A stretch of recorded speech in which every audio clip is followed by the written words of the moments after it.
Mesin Ducati, sebuah mesin yang terkenal sangat powerful, tapi di samping tenaganya yang gahar, mesin dari pabrikan ini juga terkenal dengan suara mesinnya yang mirip mesin jahit butterfly yang sedang bekerja dengan beban berat dan siap pensiun.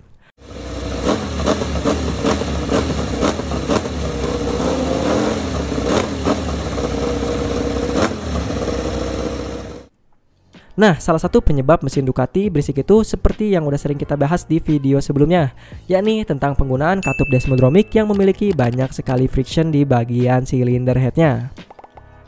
Tapi lebih jauh lagi, ternyata ada bagian lain yang membuat mesin dari Ducati itu berisik, yakni penggunaan kupling kering atau dry clutch yang terbuka. Sebenarnya sih bukan gak bisa Ducati menutup bagian yang satu ini seperti penggunaan kupling kering di mobil agar suaranya menjadi lebih adem. Tapi justru penggunaan kupling kering pada motor dengan cover tertutup akan dianggap mengurangi kemampuannya dikarenakan tingkat suhu kerjanya yang akan terlalu tinggi, yang justru mengurangi cengkraman dari kupling. Dan biar nggak penasaran, langsung aja kita gas dan bahas kedua bagian mesin Ducati ini yang bikin mesinnya berisik seperti tanpa oli ini. Yang pertama yang bakalan kita bahas tentunya adalah tentang katup desmodromic. Sebuah katup yang sangat keren karena melambangkan kedigdayaan jika berbicara tentang output daya. Hal ini terbukti dengan kehadiran motor Ducati yang selalu menjadi sosok kuda merah yang selalu ditakuti dan dianggap sebagai motor terkencang di kejuaraan MotoGP, terutama saat berada di trek lurus. Namun, selain digunakan pada MotoGP, resep ini juga seringkali digunakan pada lini produksi massal Ducati sebagai ciri khas mereka yang membanggakan bagi pihak Ducati dan juga para penggunanya.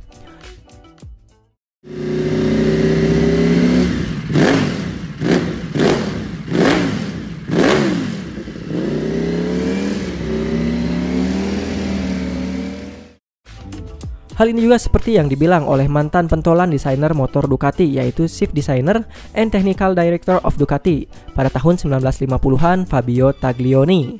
Beliau pernah berkata, desmodromic sendiri merupakan sebuah teknologi yang diyakini oleh pihak Ducati sebagai teknologi superior pada dunia otomotif. Dan seperti yang kita lihat, pernyataan tersebut terbukti hingga video ini dibuat karena faktanya teknologi desmodromic sendiri masih diakui sebagai sistem perkatupan dengan efisiensi teknis yang paling tinggi. Dan sekali lagi bahkan bisa dibilang hingga video ini dibuat.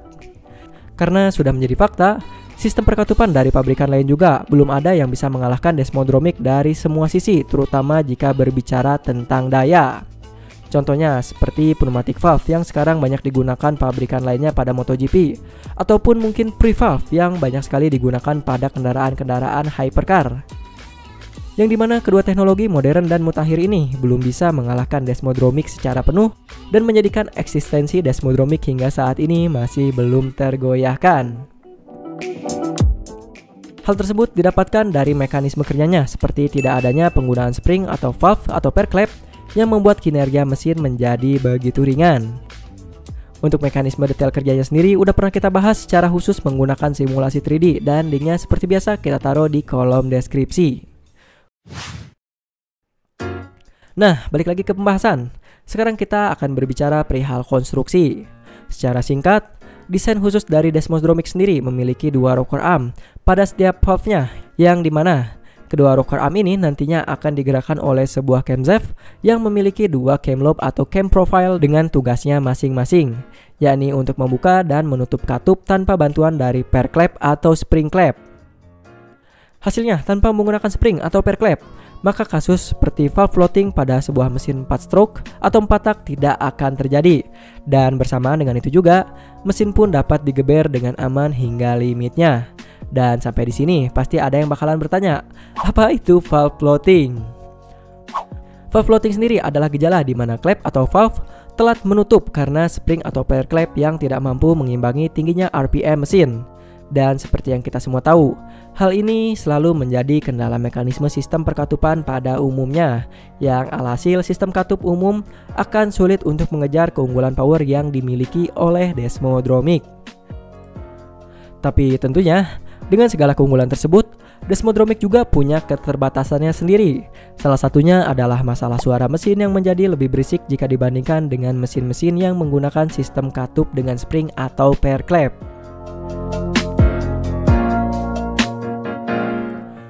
Selanjutnya kita beralih ke masalah durabilitas. Karena dengan besarnya bidang friksi yang terjadi, maka diperlukan juga durabilitas material yang tinggi. Dan tentunya kasus ini menjadikan biaya produksi Desmodromic tergolong premium untuk kantong para rider motor mass production, yang ujung-ujungnya membuat motor-motor Ducati juga punya harga yang sultan. Yang hasil dengan tidak adanya valve dan juga bidang gaya gesek yang tinggi, menjadikan mesin Ducati punya suara yang lebih berisik.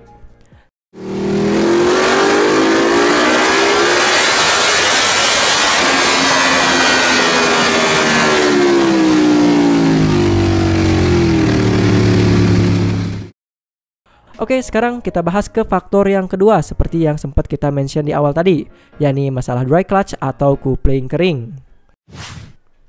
Seperti yang kita tahu, selain Desmodromic, salah satu ciri khas lain dari motor Ducati adalah penggunaan kupling kering yang sangat-sangat noising. Tapi tentunya pemilihan kopling kering sendiri sudah sangat diperhitungkan oleh para mekanik handal pabrikan Italia ini.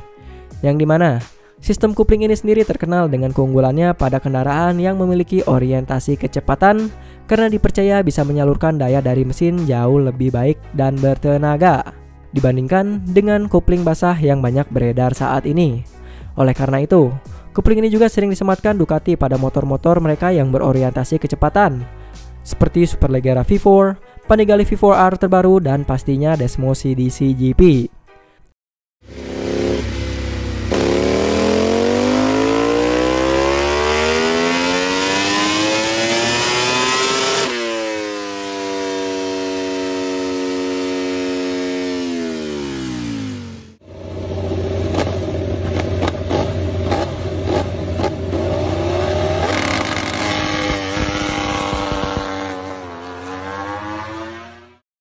Namun, sudah tentu kondisi ini ada efek sampingnya tersendiri. Karena ini adalah dry clutch, maka kampas kupling dari Ducati juga harus menggunakan material khusus yang dikenal dengan sebutan keramik, yang dianggap memiliki cengkraman lebih kuat dibandingkan dengan Kevlar atau sinter sekalipun. Dan jelas dari tampilannya yang terbuka dan melambangkan kegagahan ini, kupling ini juga diklaim oleh pihak Ducati mampu bekerja dengan normal walaupun saat terendam air. Dan sekarang kita masuk ke efek samping lanjutannya.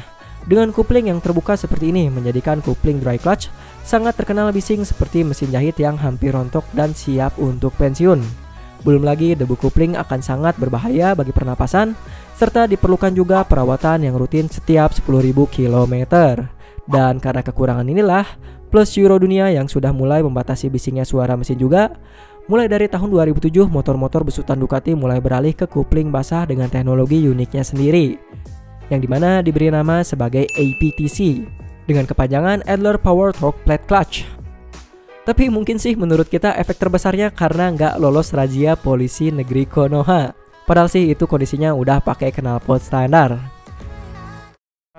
Ducati knalpot standar tapi tetap ditilang guys. Hari ini Nih knalpot standar dari Ducati. knalpot standar tapi masih ditilang. Diberhentikan. Oke, itu dia informasi yang bisa kita berikan di video kali ini. Seperti biasa kita mau ucapin terima kasih untuk teman-teman yang udah membagi rezekinya via Saweria untuk membangun channel kita ini. Jangan ragu untuk berdiskusi. Saya Muhammad Karir undur diri dan sampai jumpa lagi.